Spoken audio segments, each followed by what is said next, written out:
Trouble. That was hardly not trouble. And this is Dixie and Shadow looking at the outside kitties. Well, they're looking at me right now, but they're up there looking at the outside kitties. And this is, hold on, wait, here comes the king himself, the door guard, Gandalf. Gandalf the Grey. What you looking at? Anyhow, I'm Neil. You want a Billy Rubes?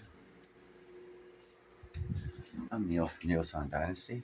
I am the Cat Whisperer. No, like, share, and subscribe. Be kind, helpful, and grateful. Because it's better than being a jerk. Buy some silver and some platinum. Why not? And, run for local office. Create the change you want to see in America. Or anywhere in the world.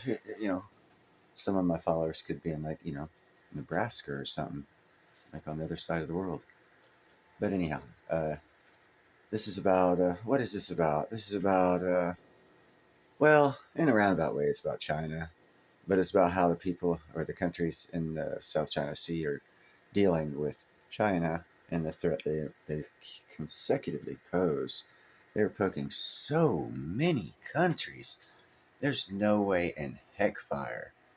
Okay, and if you listen to this report, they say it's about treaties, trade agreements, trade agreements. And I've said that in other previous videos that the whole world's changing because of that fact. And, you'll find out like in 10 years when someone does a history book that I was right. But here's another report for you guys. Let's see here. Pachinga. Counter the threat of China in the South China Sea. Defense Secretary Gilbert Teodoro made the case for both on Monday. He said, and I quote, "We will carry it out through a comprehensive re-strategization along with forging alliances. It's natural. Alliances are normal. Even China has alliances. So we have to consider this. I'm giving them time to start re-horizoning and rethinking modernization." That last part was particularly for the Philippines Navy and Coast Guard, which finds itself outgunned and outmanned by China in the disputed waters of the South China Sea. In recent weeks, for instance, Chinese Coast Guard ships have harassed and intimidated Philippines boats on a resupply mission to an outpost in the Spratly Islands. It's these kinds of encounters that's pushing the Philippines into formal alliances and partnerships, like the strategic partnership signed with Australia just last week in Manila. The hope is alliances such as these and naval modernization will prevent unequal showdowns with China on the high seas. A tense standoff in the South China Sea. Ships from the Philippines and China have increasingly faced off as Beijing asserts its dominance in the region. Manila has sought to bolster support for its defence. Its latest move, signing a strategic partnership with Australia. We also have important security issues where we have common views about the need to uphold international law. And Australia's position on that will continue to be consistent, as we have always been, including recently over issues relating to the South China Sea. And to have friends like you and partners like you in that especially on that subject, is very gratifying and encourages us to continue down that path. So we thank you for that. If you like doing outdoor activities, then you will love this. China claims sovereignty over nearly all of the South China Sea, cutting into territory that's been internationally recognized as part of other countries, including the Philippines. Reported confrontations have been on the rise, with the Philippines accusing Chinese vessels of illegal and dangerous maneuvers, including using water cannon and directing military-grade lasers at Filipino ships. Since taking office, President Ferdinand Marcos Jr. has broken with previous government's policies and bolstered defence ties with the United States. At the recent ASEAN summit in Jakarta, Marcos held talks with the US Vice President Kamala Harris. Her office said she had reaffirmed the United States' ironclad commitment to the Philippines. For and you the older role folks, their you'll get the alliance humor plays in a behind free that. and open Indo-Pacific. The US has increased its military aid to the Philippines, and the two states held their largest ever joint military drills earlier this year.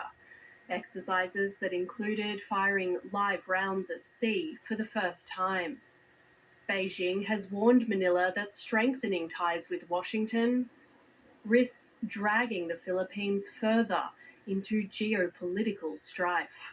Geopolitical is what my channel is about, folks. And joining me now for more from Manila is Don McLean Gill, a lecturer in the Department of International Studies at De La Salle University. Don, what That's does De the La recent Salle. strategic partnership with Australia do for Manila? Right. First of all, thank you so much for having me, Barish. It's a true pleasure to converse with you. And, we have to understand that the security partnership between the Philippines and Australia is actually long-standing. It See the has books he been had in the composed background? of a series of MOUs dating back from the late 1990s, and in fact, one of the most crucial ones would be in 2007, particularly in line with the SVFA, and of course, while the Philippines-Australia strategic partnership or security Oh, by the partnership way, this often is functioned based against the backdrop of the overall hub and spoke system in the Western Pacific, we can now see the willingness of both sides to work independently, bilaterally, as a major pillar of the rules-based order in the Indo-Pacific. And definitely we can see that both are like-minded, both share several converging interests towards maintaining stability, peace, and inclusivity. And I believe that the Philippines will be able to gain from this based on enhancing its defense cooperation and partnerships with like-minded democratic countries. And of course, Australia has a lot to provide as well in terms of technology transfers and possibly cooperation based on high tech. So we are looking into a multifaceted partnership that is also compatible with the Philippines' growing partnership with the US and Japan. I did want to speak about that partnership because we've seen in recent months joint naval drills for the first time with the US, Japan, and Australia. We've also seen a tightening of defense relationships with India, and all this in addition to the Philippines being a US security. Hold on, did he just say tighter ties with India as they are going against China? Isn't that BRICS going against itself? Just wanted to point that out. Partner, security ally rather, is there a danger that these alliances, these partnerships provoke Beijing instead of keeping Manila safe? Well, we have to understand that since the beginning of the Marcos Jr. administration, the ball was already passed to China's court. But unfortunately, there is a huge disconnect between what China says at the political level and what it does on the ground. So, of course, learning from our experiences in the past administration that accommodation is not really the answer towards preserving and protecting Philippine sovereignty and sovereign rights. So while we remain open, diplomatic channels. Hold on, I wanted to focus in on those books he has in the background. See what he's reading, where his mindset is, and why he has those books displayed. I find that interesting. Remain open, engagements remain open with China. Given that it is our largest neighbor, we cannot just simply cut China off. But still, there is a willingness now, a reinvigorated willingness in Manila to, of course, secure its sovereignty and sovereign rights and territorial integrity as the foremost interest. So what Manila is doing with its defense partners and military modernization is defensive in nature and not in any way aimed at provoking, but of course safeguarding the status quo. There's an economic dimension here as well, isn't there, Don? Because China is one of the Philippines' major trading partners. And in January, when President Marcos was in Beijing, for instance, more than $20 billion in investment pledges were agreed to between both sides. How does Manila get tough with an important trade partner? Well, you're absolutely right. Trade has often been emphasized in terms of a challenge between the two countries. Now, we have to understand two particular things. When it comes to pledges, China's ability to follow through efficiently and transparently with its pledges are not really, they don't get a good grade in terms of that because of the So loopholes true. and the So true. inconsistencies that we have seen even during the time of the former president, the Philippine president, who was quite, friendly with Beijing despite the continuous provocations. But now we could. Another point that we have to take note of, other than the pledges, is that the Philippines is largely interdependent with China in terms of imports. Okay, so the imports is something that we need to look into. Chinese imports, rather the Philippine imports from China. The goal here is to lessen that dependency in imports. And the need to do that would have to be done very strategically with our partners through equitable FTAs, because redirecting our imports would also be dangerous, as it can also affect the socio-economic fabric of the Philippines with the rising of prices and inflation. So the need to taper down on the dependency on Chinese products and our imports from China would be crucial in lessening our dependency in terms of economics.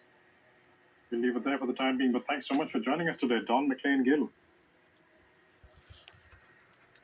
So, some very interesting things we find out in this report. First off, India's tightening their ties with the Philippines and getting closer, and China is pushing more for a military confrontation with them. And both India and China are in BRICS. Just another brick in the wall, pun intended. Anyhow, food for thought. Very interesting. No, don't jump up. She wants to jump up. Don't jump up here. No. I don't want you on my lap right now, honey. Anyhow, you guys have a nice evening. I'll talk to you later.